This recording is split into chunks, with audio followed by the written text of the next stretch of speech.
Olá, povo de Deus, 22º domingo do tempo comum, 1º de setembro de 2024. Nossa reflexão de hoje é a partir de Deuteronômio 4, de 1 a 2, 6 a 8, Tiago 1, 17 a 18, 21b a 22 e 27, e Marcos 7, de 1 a 8, 14 a 15, 21, 23. Nossa primeira leitura, temos uma perícope do Deuteronômio. Ele é um livro conhecido como o livro da lei, o livro da aliança, que foi descoberto no templo de Jerusalém, no reinado de Josias, 622 a.C. Seus autores, teólogos deuteronomistas, eram originários do norte, Israel, mas, entretanto, refugiados no sul, Judá, após as derrotas dos reis do norte frente aos assírios.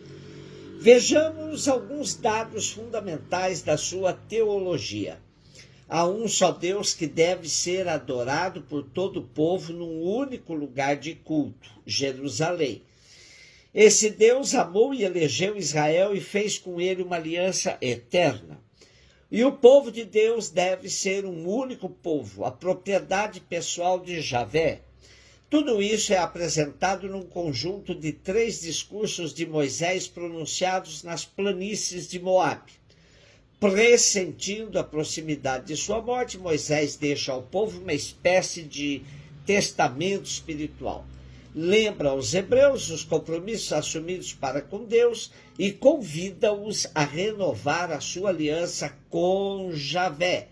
No texto de hoje temos uma parte de um dos discursos de Moisés, onde ele exorta o povo de Israel a ser fiel à aliança com Javé, pois assim Israel se sobrepõe a todas as nações como a mais inteligente, a mais sábia e a única que tem um Deus que caminha com o seu povo.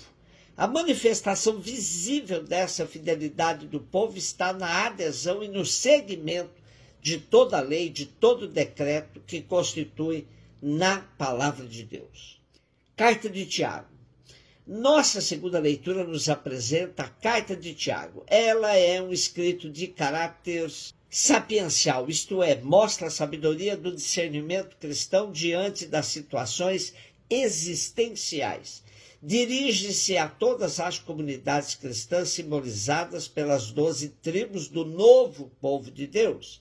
Hoje, nosso trecho apresenta uma exortação clara para que todos assumam a palavra de Deus, mas de maneira ativa. Por isso diz: sede praticantes da palavra e não meros ouvintes.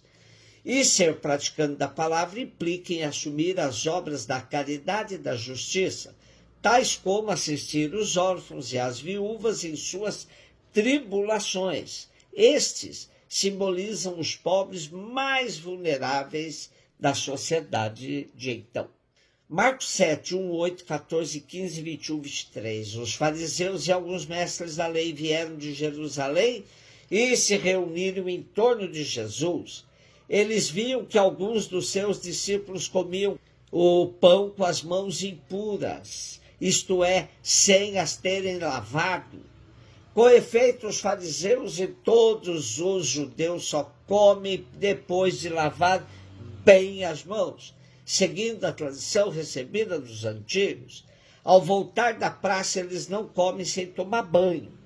E seguem muitos outros costumes que receberam por tradição.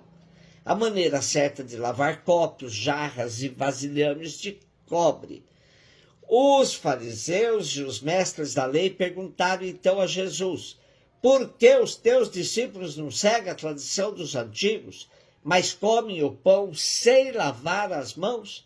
Jesus respondeu: bem profetizou Isaías a vosso respeito. Hipócritas, como está escrito: este povo me honra com os lábios, mas seu coração está longe de mim.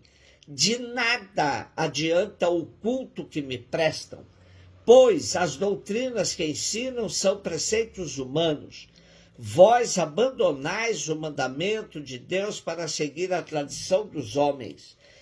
E em seguida Jesus chamou a multidão para perto de si e disse: escutai todos e compreendei.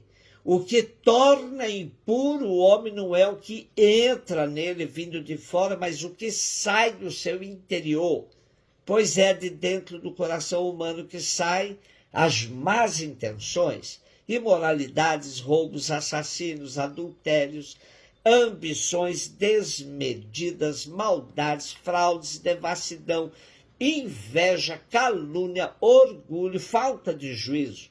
Todas estas coisas más saem de dentro e são elas que tornam impuro o homem. Em diversos momentos da vida pública de Jesus, ele foi confrontado por autoridades judaicas quanto à conduta dos seus discípulos, que divergiam em muitas dimensões do comportamento dos seguidores de fariseus e doutores da lei. Estes viviam envoltos com a questão da lei, detalhando-a em minúcias e cobrando de todos sua observância rigorosa. Eles viviam submissos a um esquema da lei do puro e do impuro, e vieram de Jerusalém para espiar a vida de Jesus e de seus discípulos e levantar a questão do descumprimento da lei.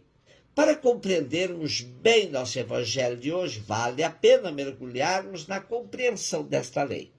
Popularmente, esse sistema de lei era identificado como a lei do puro e do impuro.